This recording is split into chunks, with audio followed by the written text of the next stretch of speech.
and the omnibus. So I was forced into the Archers when I was a child. And look, it's come back to bite me later on. I'm awash with this stuff. The Archers is the world's longest-running radio show, with more than 15,000 episodes broadcast.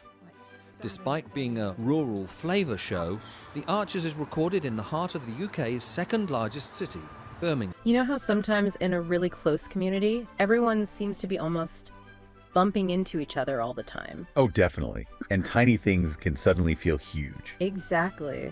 We've been listening to some audio that just drops you right into a place like that. And what really jumped out is how connected everyone's lives are. It's fascinating, isn't it?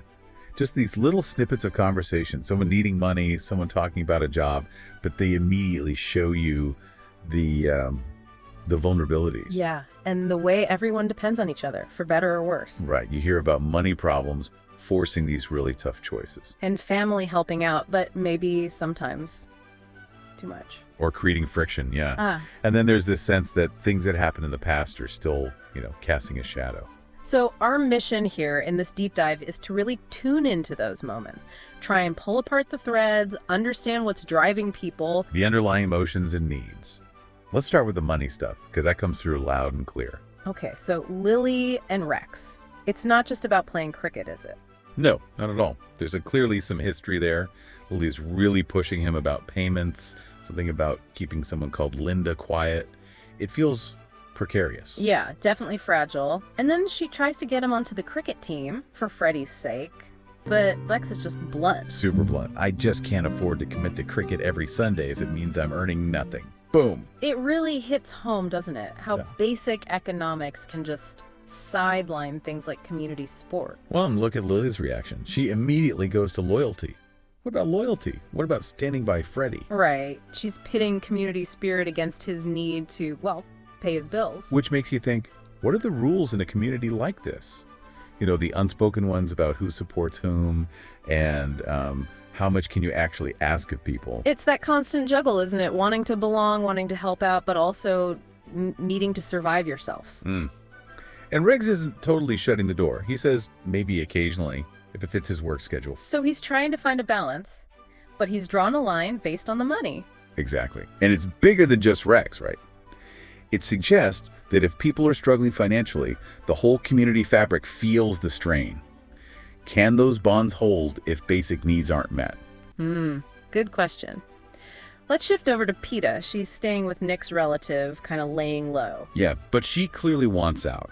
Her chat with her mom, Joy. She says, I can't stay here much longer. I want to get myself properly sorted. While she's waiting about this case. It sounds like she's really trying to take control. She is. Applying for that cleaning job, that's a practical step. Financial independence. But then she hits that wall. The rental deposits, the deposits are mad. Oh, tell me about it. How they expect anyone to have that kind of money all at once. It's such a real concrete barrier for so many people trying to get their own place. It really is. And then her mom, Joy, shows up. With 4 huge bags of shopping.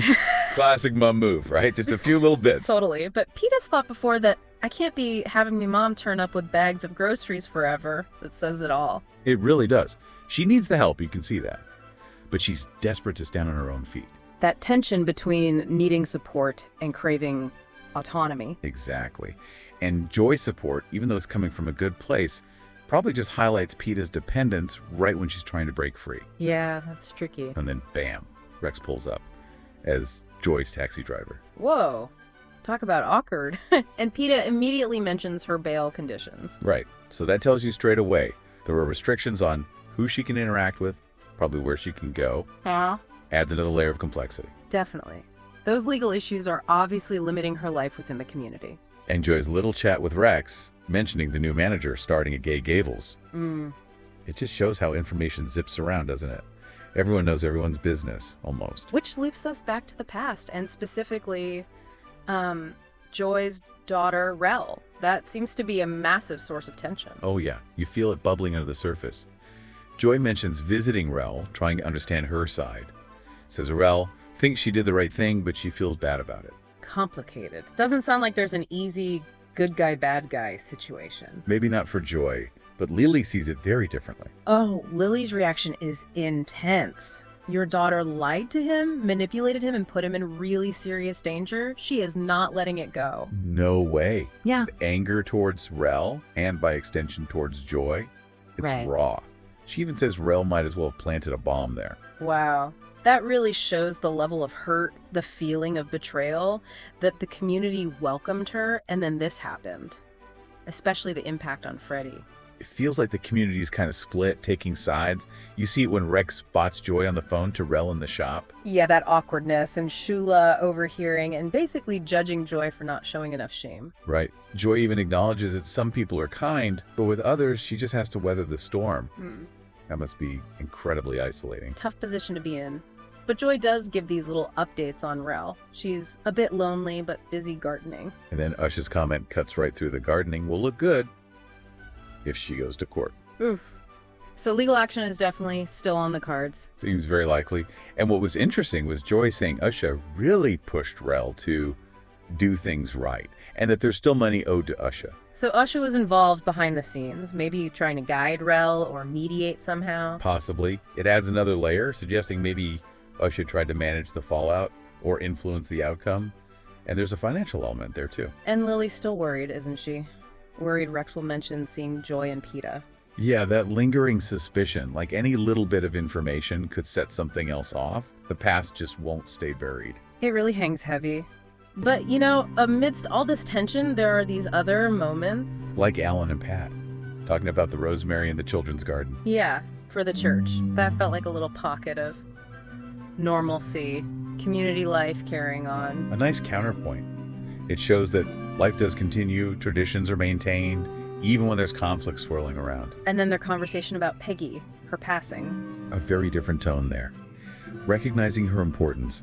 Such a matriarch. Yeah. The heart of the family. You really get a sense of shared history, shared loss, and how they plan the funeral, wanting it stately but welcoming, with her favorite hymns and stories. It's the community coming together to remember someone central to them.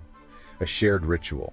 And thinking about involving the younger ones, like Henry, and mentioning he's doing better after that church door incident. Right. It shows they have long memories, but also they see growth, allow for change. There's forgiveness there, maybe? A little glimmer of hope. And Alan telling Joy not to worry too much about Rex causing trouble. Yeah, a small moment of reassurance. So if you pull back and look at all these different threads, what do you see? I think you see how incredibly tangled up everyone's lives are. This constant push and pull between what individuals need and what the community expects. Definitely. And how things that happened before continue to shape everything now. The consequences just ripple outwards. Yeah, and how a community deals with loss, but also these ongoing conflicts between people. It's messy. It really is. Yeah. So maybe something for you listening to think about. How does this play out in your own community or even just your own circle of friends or family? The dynamic between personal needs and group expectations. Yeah, and what are those hidden histories or pressures that influence how people interact every day? You know, even the small stuff can tell you a lot about the bigger picture. Those unseen webs of obligation, forgiveness, maybe even resentment, still lingering. Makes you wonder what stories are unfolding just under the surface around you. So, what are you doing now? Just getting ready for the next episode. Just moving mics around. So, what do you do? I do the spot effects on the arches. Any Are you what we call Foley then? Kind of. Yep. Okay. And these are all part of the paraphernalia of production. Yep. That's the bull bar. That's, This one. yep. That's. Haley so wanted to be in their own place when their baby came. It's due in 2 months. Not much chance of that now. No. I mean, it would have been a stretch for them financially, mind, but I just wish there was something practical I could do to help them, Caroline. I think The Archers has had this immense popularity over the years, basically because it has always very accurately reflected the reality of life and living in a rural community, at whatever